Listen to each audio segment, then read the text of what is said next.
Hello, my name is Shay Shahaf. My name is Tomer Grunhaus. My name's Caiden June. My name is Trace McElroy. This is Marco Lee. And in today's podcast, we are going to dive into the darker side of the global spectacle that is the FIFA World Cup. While the tournament is often celebrated for bringing nations together and showcasing the beauty of soccer, behind the celebrations lies a much more complicated reality. We are going to explore the hidden costs of hosting the World Cup in places like South Africa, Brazil, and Qatar, where the construction of stadiums and the pursuit of international prestige have led to death, destruction, and the displacement of countless individuals.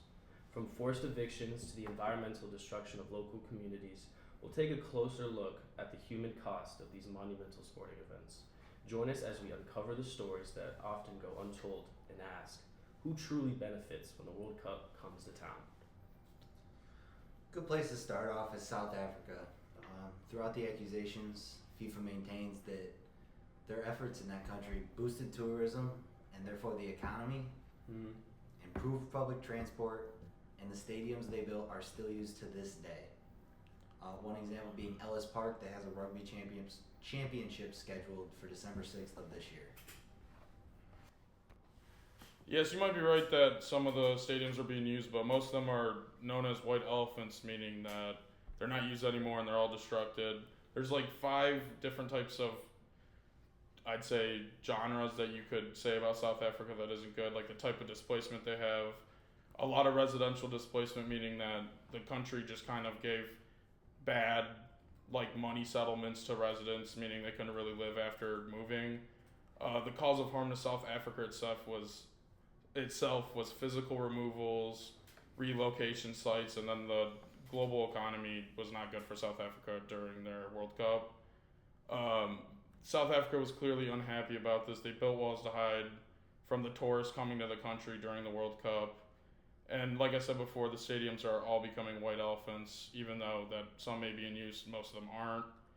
And globally, they got a lot of criticism for the forced evictions and the financial mismanagement. Yeah, and during the 2010 World Cup in South Africa, FIFA made around 3.6 billion US dollars, which, that's a lot of money.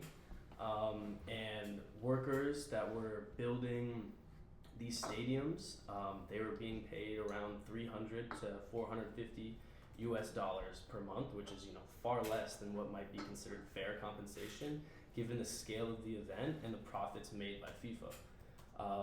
I did some research as well, and some reports also emerged of workers working under harsh conditions, which with little regard for safety or labor rights, and some had to work for long hours under poor conditions for, like I said, very meager pay. Another issue that I found really interesting that came up in South Africa during the World Cup was how FIFA's commercial rules really impacted like the ordinary people of South Africa. Local street vendors, many of them who are women, who depended on daily sales like to survive on the daily, were banned from selling food or merch anywhere near stadiums and fan zones, as FIFA only allowed official sponsors to operate in those areas. So instead of the World Cup boosting local businesses, which is what you'd expect with like the huge crowds, thousands of small vendors actually lost income during the tournament, and it like really shows how the economic benefits of the event often keep like the very communities living right outside like the stadiums. Yeah, and I totally agree. And that's like not even the vendors are like hurt, and the local communities are just like harmed. Like these like white elephant stadiums, as Chase said, are just like abandoned. Like everything is costing so much, and then for example, the Cape Town stadium in South Africa, it costed $600 million to build it. But then the local city government spends around like $6 to $10 million per year to maintain it because that's no profitable tenant. Wow. So we can think about like how these stadiums like maybe the event itself boosted the local economy for like a period of time, but then after the events, like everything is just forbidden. I like everything's abandoned, and then they're just costing the local government so much money, and then it's not even making them more things. They also claim to improve public transport, but in this case, it's only useful to seeing abandoned stadiums and getting back to places that they were displacing families from. All they did was allow these families to go back to where they lived, even though they no longer live there anymore. Yeah, like I was saying earlier, FIFA made around $3.6 billion from this event, and the compensation for displaced people in South Africa, there were efforts to provide compensation and like alternative housing to those people who were displaced, but many were extremely dissatisfied with the amount and quality of compensation that they were given. Some of these families seem to be relocated to poorly equipped areas far from their previous communities, which kind of just messes up the whole community of South Africa. And I remember Tomer was talking earlier about the impact on local businesses and how you would think that hosting a World Cup would boost, local economy, and that's what it should be focused on. But when they prioritize specific World Cup sponsors and other commercial change, it just has a negative impact on everything. Yeah. So I guess like based on what we talked about, it's almost seems like FIFA is the one that's getting the global spectacle, but the host gets the bill. Yeah. Which is so harmful. I do want to add another thing about South Africa. They actually made a bunch of promises to their citizens, which they did not uphold. Wow. Which is, pretty messed up, Speaking of government promises, this occurred again in another World Cup setting with Qatar. They promised good worker conditions, and yet when the workers were placed, all FIFA did was place them into upgraded housing. Yeah, so the conditions they were in were horrible. So thousands of workers died during the construction years. Many deaths were labeled simply like as a cardiac arrest or natural causes, avoiding accountability about the deaths. They worked in extreme heat, often reaching 120 Fahrenheit during 12-hour shifts, which was a major factor behind these deaths. So Qatar was the World Cup was built on the backs of workers who had virtually no protection from Qatar or FIFA. Another thing about these migrant workers would be that a lot of them were from Nepal, India, Bangladesh, Kenya, even the Philippines. And as much as this seemed to be like a good goal for the global economy of Qatar, Qatar kind of promised a lot of stuff as well, like we said earlier, but they just decided to spend $200 billion on infrastructure, not just on stadiums, but they did highways, new metro systems, hotels, fan zones, and security installations. I'd say the main thing about Qatar and how they treated their workers, it was more an issue for the workers moving, not really the natural residents in that place. Qatar didn't really displace major residential neighborhoods, but it just mainly did the migrant workers. You spoke about certain expenditures that they were using, like extra security or things like that. Do you think that FIFA really needed to spend money on those certain things? No. They made $7.5 billion in revenue, so Yeah. I don't think they were concerned about the money they were spending on keeping themselves safe. Yeah. I've also had reports here that says these workers are earning less than sometimes $2 per hour and often going unpaid for months. So definitely the amount of money that FIFA makes out of these major sports events is actually unbelievable. How are they earning so much money and not just giving people enough money for working for them? So obviously hosting the World Cup's, important for a country. The Qatar's main goal for its global branding, it wasn't actually profit, which is weird because it made a lot of profit, but it was mainly used as a tourism hub, try to get people to come to the country, not just for this World Cup, but just in general, to, stay around. I feel like that's been a thing in recent years with the Middle East trying to really prop up certain sports events and attract, and they did it, but at the cost of what? Yeah. FIFA also continues to claim that the urban development plans don't end with the World Cup and that they contributed to the creation of years and years of plans to come. We'll see. Years of harm. Yeah. Perhaps. More and more displaced workers Yeah. and more billions Yeah. made. For sure. Qatar actually they faced global criticism for this. They treated the treatment of migrant workers, obviously.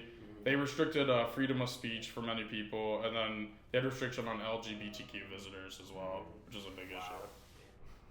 Moving from a stadium with little soccer history into a country with a beautiful, storied soccer history, all of the beautiful stadiums, all of the passion for the game, and it is still shrouded in controversy. They relocated communities. FIFA claims they were compensated. They also claim that they increased the traffic infrastructure for these communities. Again, and created new high standard apartments. Yeah, and it sounds like a lot of what we've already been talking about, repeated patterns. And I don't know if many of you guys know this, but I was doing some research, and Brazil, when the World Cup was going on in Brazil during 2015, around that time, they were in the midst of a sort of economic downturn when preparations for the Olympics began. The country's GDP shrank by 3.7%, and inflation was skyrocketing. Despite this, the government prioritized expensive infrastructure and real estate projects to showcase the country on the global stage. And these Olympic stadiums also translated to help with the World Cup. And I remember you just said something about communities and the historic concepts that they have. And one of the most troubling aspects of this process was the destruction of the favelas. And the favelas are a historic place where there's a lot of youth that live there, a lot of families live there, very poor, and it's a big hub for aspiring soccer players and other athletes. The slums that had long housed marginalized communities within Rio.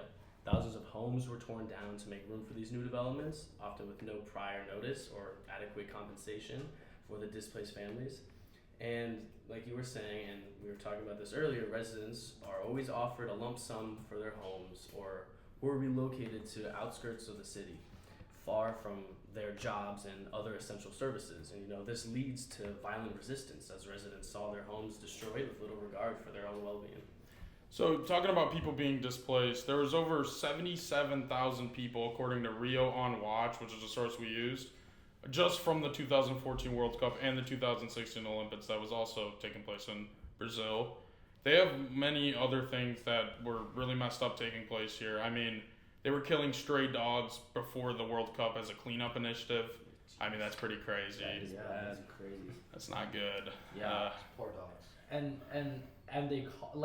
And they called this removal of local residents, they call this process as beautification. It's an insane name. Why would you Such a facade. beautify the name? Yeah. Essentially.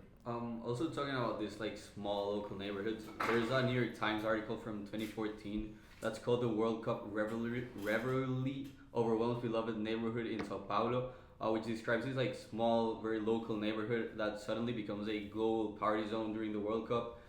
It really strikes me how residents talk about losing control over their own space, streets that were normally peaceful turn into 24-hour celebration zones with crowds and traffic and noise and temporary structures built specifically for fans.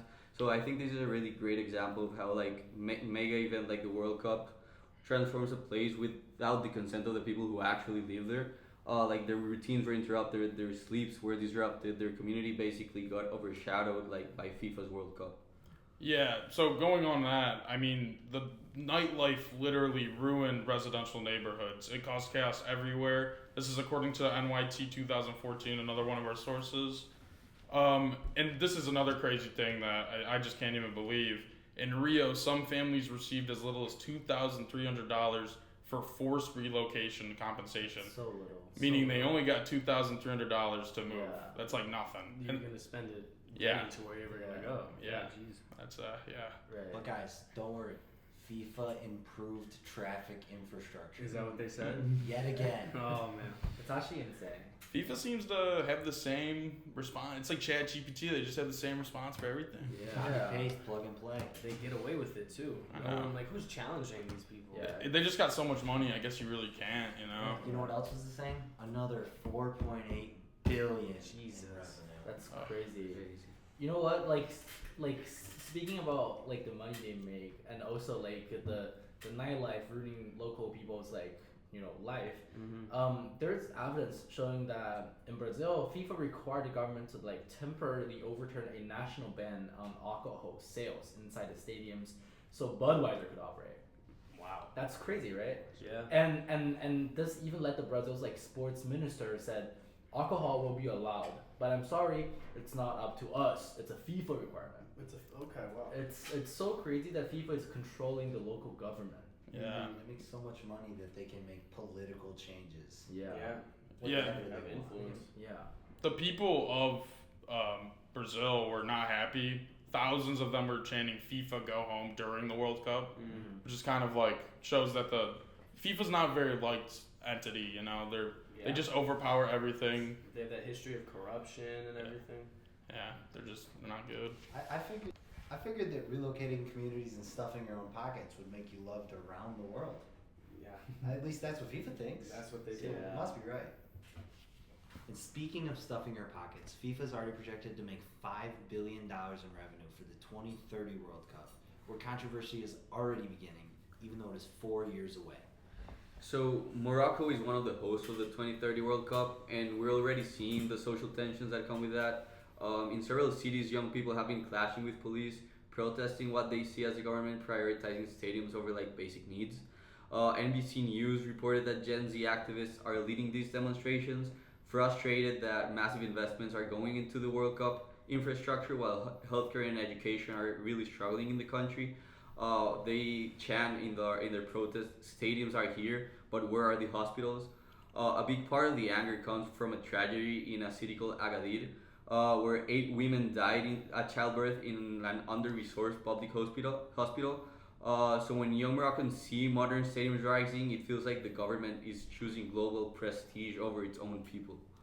Like you said, the government for Morocco specifically, because the 2030 World Cup's it also includes Spain and Portugal hosting. The main issue with Morocco is that they have so many other problems right now that they don't have the money to be dealing with the World Cup. Yeah. I mean, they have high unemployment, they have underfunded hospitals, which is like the biggest. A lot of people are getting sick in Morocco. There's overcrowded schools, and the rising cost of living just keeps going up for the people in that country. See, it's funny you say that because Morocco is expected to invest $13 billion in infrastructure in order to place this event. Yeah, but it doesn't sound sustainable, you know? Do you think FIFA's targeting a certain like country where it's not necessarily prospering, so they think it'll be easier for them to implement what they want to do with less backlash? Struggling countries with promises of money. Yeah, jeez. Maybe countries with corruption even. A lot of countries, their governments aren't like ours, so I guess. Sounds like FIFA. Yeah. And another thing with like the government spending, they only really have been doing like stadium stuff or just stuff for this World Cup, which is weird. They're not a very good soccer team. Like they made it pretty far one year in the World Cup or the Euros or something recently, but they don't have like a bunch of star players. And it's also weird because the other 2 countries hosting the 2030 World Cup are in Europe. Morocco's technically part of Africa, which is also going to be kind of a issue for I feel like people traveling back and forth because it's a different continent, you know. Oh yeah. It's just so obviously clear the fact that there's patterns in these World Cups by FIFA. You know, there's patterns of displacement, there's patterns of destruction, there's patterns of low compensation for people being moved to other areas, and you know, it's like we hope to see some change, but these patterns keep repeating itself. And like the people in Morocco are protesting because they've seen it happen again and again and again, and they don't want to be affected the same way. It makes a lot of sense from Morocco's citizen standpoint, I'd say. Yeah. I mean, time and time, FIFA's considered to show that they don't care about what happens. They only care about money. Yeah. Seems like. They're good at making money. They're real good at making money. Yes, they are. So, I mean, in conclusion, we'd like to thank Professor Ide for a wonderful class. Thank you. Thank you. Thank you. GSIs for helping him finish this class up, and a great semester. Yeah. Thank you so much for listening to our podcast. Goodbye.